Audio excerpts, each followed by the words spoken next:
remporte la victoire à Bagnères de Luchon sous le soleil et les bravos du public. I can ride my bike with no handlebars, no handlebars, no handlebars. Look at me, hands in the air like it's good to be alive. And I'm a famous rapper, even when the paths are all crooked D. I can show you how to do-si-do, I can show you how to scratch a record. I can take apart the remote control, and I can almost put it back together. I can tie a knot in a cherry stem, I can tell you about Leif Erikson. I know all the words to De Colore. For Team Sky, this is a 4th Tour de France victory in 5 years, and a phenomenal 3rd win for Chris Froome. No British rider had ever successfully defended this title until now. But even France's most iconic event was shocked to its core when a terrorist struck in Nice on Bastille Day, killing more than 80 people. Froome lives not far from there and regularly trains in the area. It's horrific. I mean, those scenes that were coming out from the Promenade des Anglais last week just were, I think it just stopped all of us dead in our tracks. Even here on the race, obviously, even though we feel as if we're in our little bubble, when that happened, it puts everything into perspective. I mean, it feels pretty full on and intense here, but when you see something like that, it reminds you that there's a lot more to life. And yeah, I mean, shocking. I mean, obviously, the team has got a base down in the south of France there, and we train a lot on those roads, and it's yeah, absolutely just it was quite close to home seeing that. In the run-up to the Tour, did you have any concerns about security, because you guys are so exposed out there every day? It's not something we really thought about coming into the race. I mean, obviously we're so focused on the performance side of things that it's not really something that crossed our minds. For a few hours on Bastille Day, the headlines had been all about Froome running up Mont Ventoux after a crash left his bike unrideable. Hopefully not something I'll ever have to do again. That was absolute chaos up there. Just so difficult to really know what was going on at the time. It was 1 second we had just our heads down, giving it absolutely everything going up that mountain.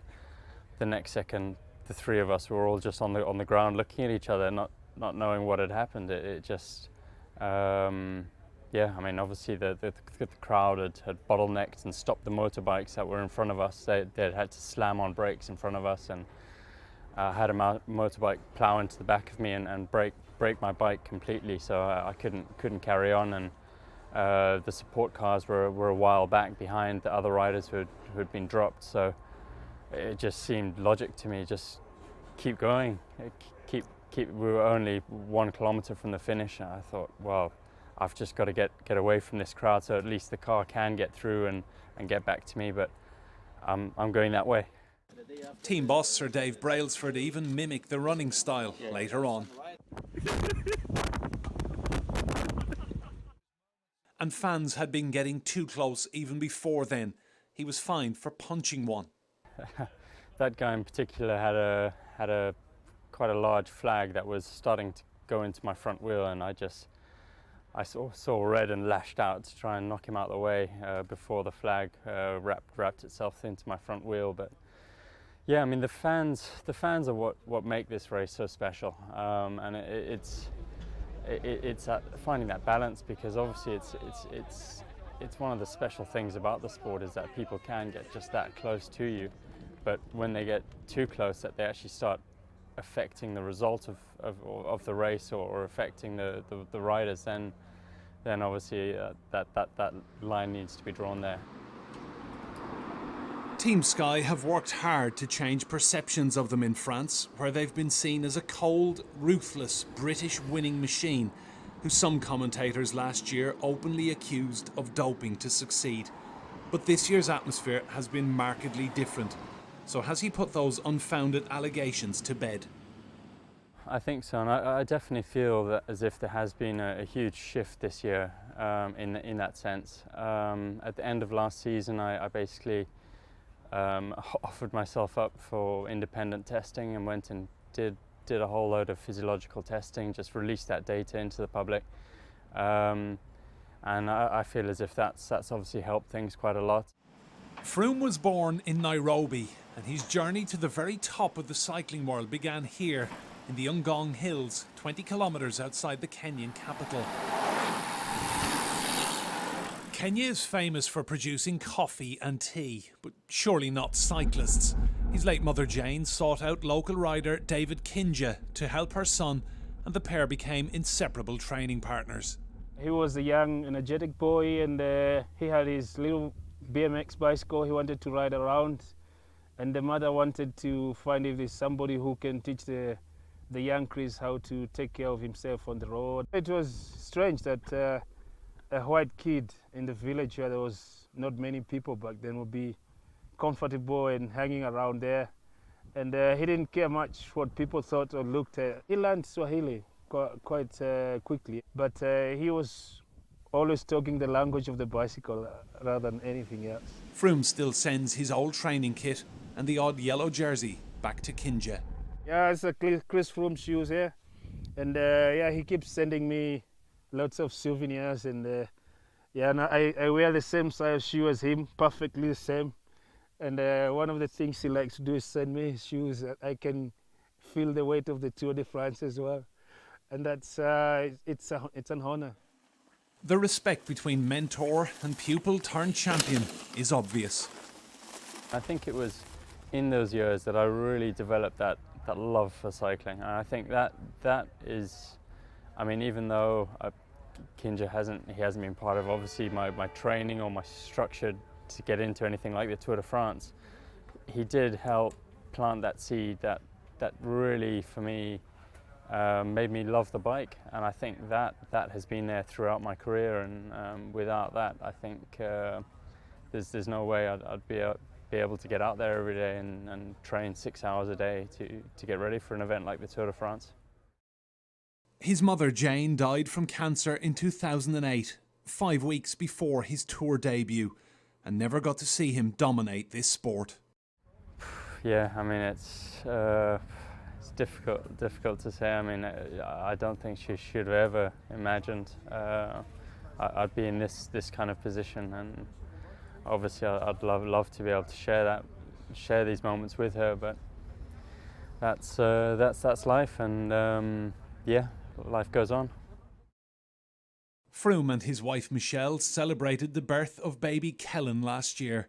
So how has fatherhood changed the champion?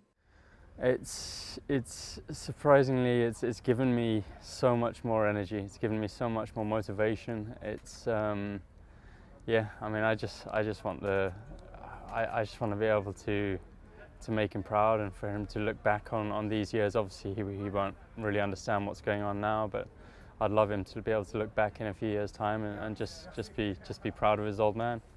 Is cycling the kind of sport now, thanks to people like you, that you would be happy to see your son go into if he turns 15, 16 and says, "Dad, I'd quite like to be a professional cyclist"? Is it a good, clean sport now?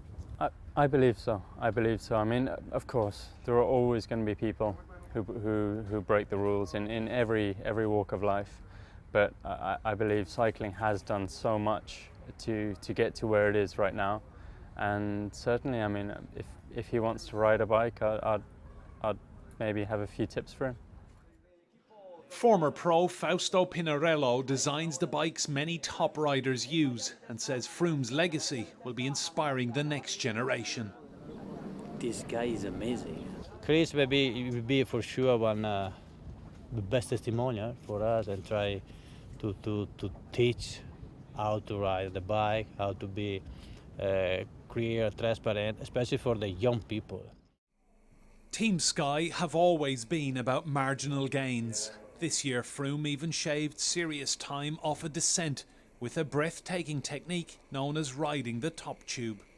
I've been experimenting with positions, and obviously I felt that for me that was the quickest position. I always felt as if I could go the fastest if I sat down on the top tube of the bike and really just tucked in as low as I could.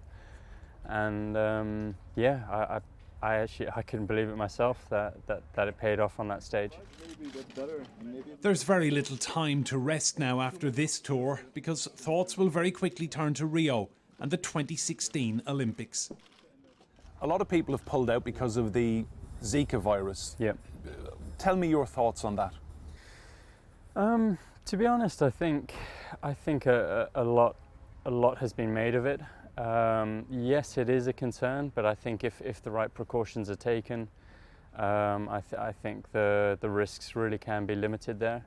And I do believe that organisers in Rio really are doing everything to try and neutralise that risk. This is victory number 3 now for Froome as he joins an elite group who've won multiple tours. Just how many can he win?